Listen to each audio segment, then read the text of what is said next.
Welcome back to the Loveland Report, the Lone Ranger radio show. Thank you for joining us today.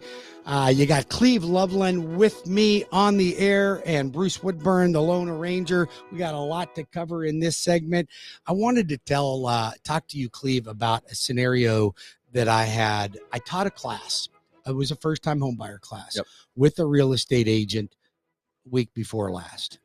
And while I was in the class, the agent says to me, "Oh yeah, I picked up a nice client and they're my buyer and I have the listing." And I'm like, "Congratulations. That's really good. Can I help you and your buyer?" He goes, "No, they were really rock solid and they insisted to go to Rocket Mortgage and everything's all set for them." And I said, "Okay, that's great." He says, "Except for one thing." I said, "Well, what do you mean?" He says, "Well, the seller did an appraisal on their property before they put it on the market, and it came in at 705. They listed it at 695. I said, "Okay, that sounds like good." He says, "My buyer came in, the appraisal came in at 605, $100,000 less than theirs."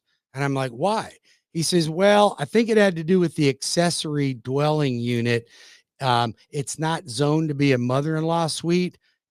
So I said, "Well, you can't treat it as a mother-in-law suite, but you can still give it square footage as long as it was permitted." Well, he says, I said, "If you need my help, let me know." He goes, "No, Rocket's going to figure it out." And I said, "You'll be calling me by the end of the week." The call center in Mumbai is going to figure it out. Yeah. You'll call me by the end of the week. He goes, No. They'll get it all figured out." So what do you think happened on Friday night? He called you. He called me. He goes, "All right, I need you to step in and fix this deal." So I needed to learn about this accessory dwelling unit so that we can make sure that we're approaching it the right way. This is the things that we do that are different than our competition. And it can't be read off a computer screen. You can't. It can't be learned by, open the manual up to this page. And it's important that that information is communicated with, because first of all, I wanted to know, is it permitted? Does it look like somebody's living in it? Because if it looks like somebody's living in it and it's not zoned that way, you can cause yourself a huge amount of trouble. Yeah. I don't even want a toothbrush in there.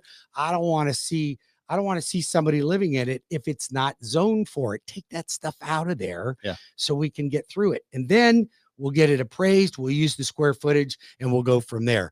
If you don't want the headaches of dealing with a lender that doesn't really know what they're doing when it comes to working out these problems, call the Lone Ranger, 407-706-3313. That's 407-706-3313. Or go to WeBringYouHome.com. Get your application made here, and the Lone Ranger will get you all fixed up.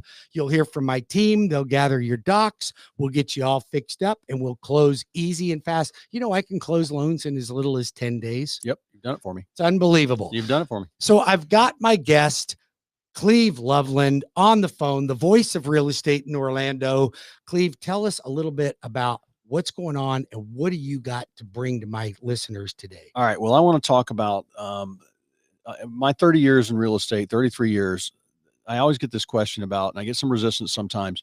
There's a thing known as market absorption. If you ask a realtor about this and they kind of look at you quizzically, run. Okay. It's not your realtor. Market absorption is if you're a $500,000 home and you're a 4-4 with a pool and in great shape, you want to know how many of those homes around you are like that, are selling within 50,000 above and below your price. That's market absorption.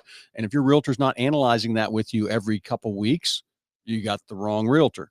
So, but when do you adjust pricing, Bruce? That's what people need to look at.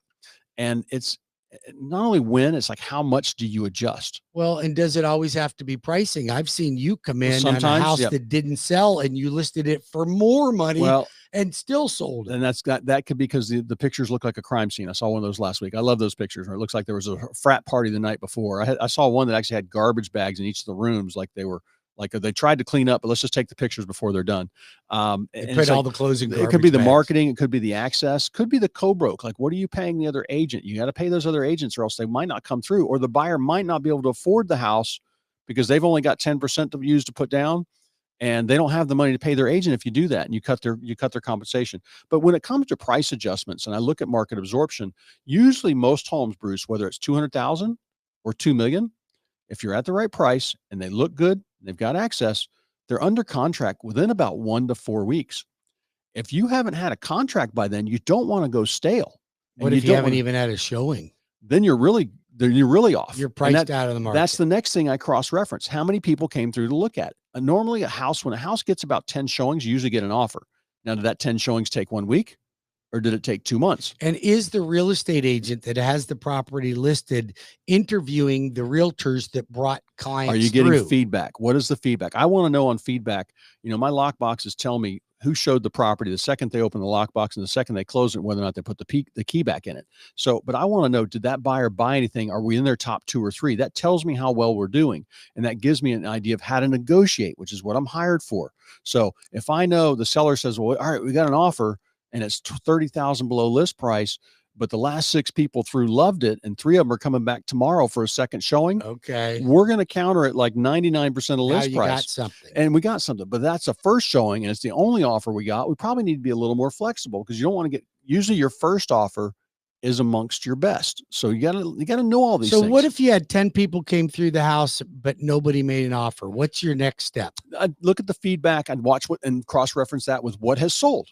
Okay. And if the other homes sold, but they were 200 square feet bigger, and there was some of them had 4-car garages instead of 2, then you take off 10 grand off the price and adjust it. Then see how you do again, because prices are rising. But if you're priced above the market, you're not going to get the offer. They're going to shop you and go, "Yep, I like that one, but let's go down the street. This one needs a coat of paint, but it's a better buy, 30,000 less." Absolutely. And that's what your realtor's supposed to help you with, to help you negotiate the best price and get you on your way.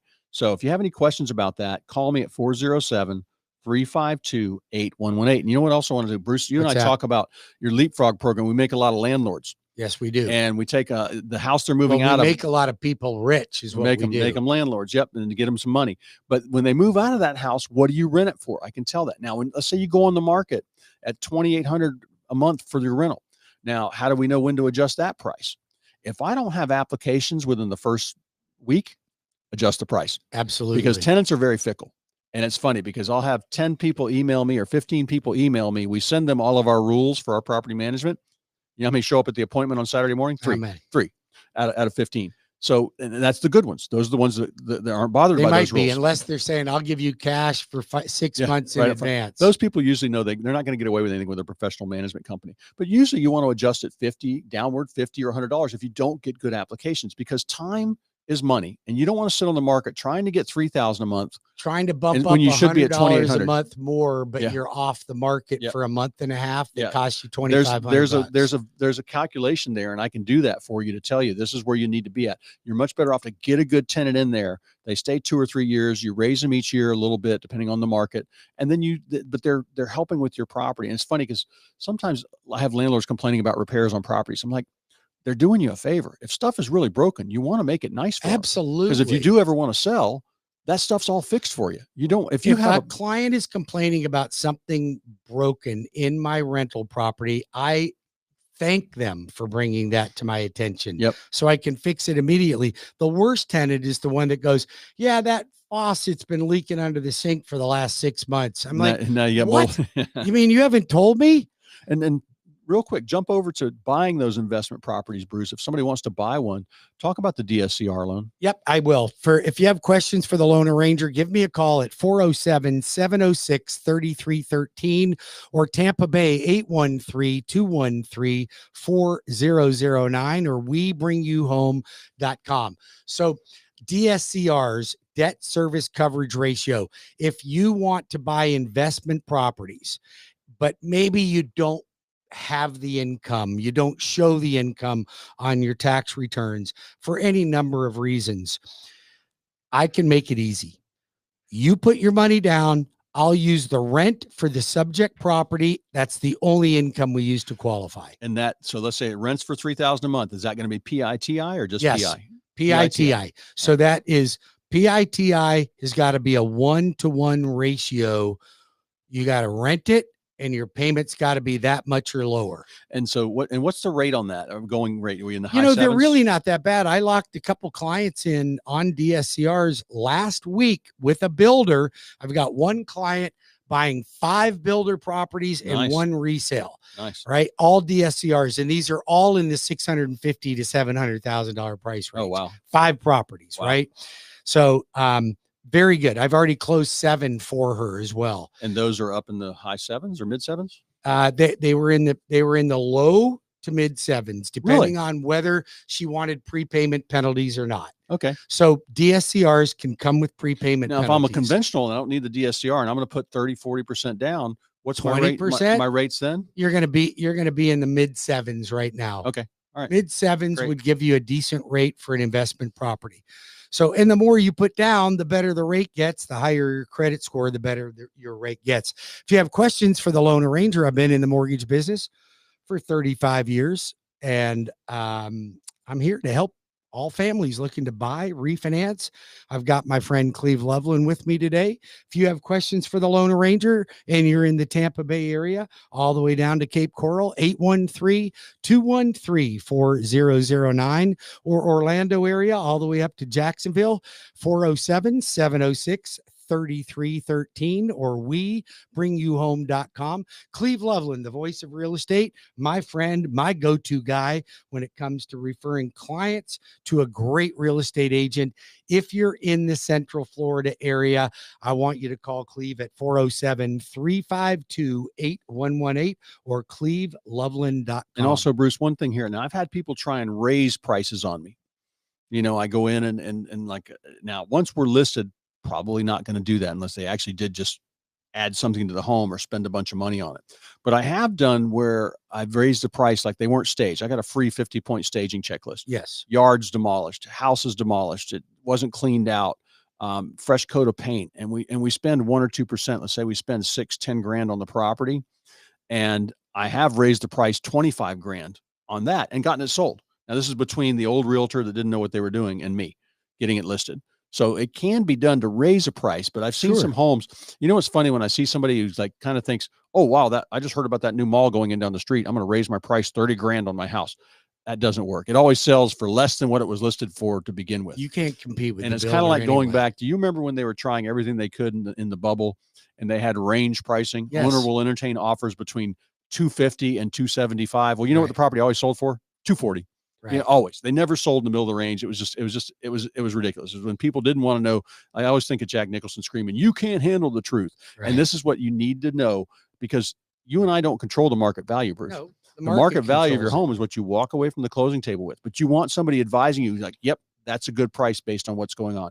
Nope, don't take that. I think we can do better. That's what you want from your realtor. Not like, yes, we need to close this now. I just had a client telling me the realtor sent them over an offer and told them to sign it by 6 o'clock tonight. Oh, didn't ask about it. Didn't ask them anything about negotiating if they wanted to count. It was a low offer. Just sign it. And so hence, you want it, sign it. You're speaking to their new listing agent. So they made a good choice there. They fired the old one. So, but if you have any questions, you can always give me a call or email me at lovelandcleve@gmail.com. Yep. Or Bruce Woodburn, a CrossCountry Mortgage. Go to WeBringYouHome.com or call or text 407-706-3313 or Tampa 813-213-4009. And right now we got a lot more inventory that came on the market. I'm telling you, if you are a buyer and you want to get in this market, or if you're a move-up buyer and you've been delaying getting in the market because you have a low fixed rate on your home now, now's the time to do it.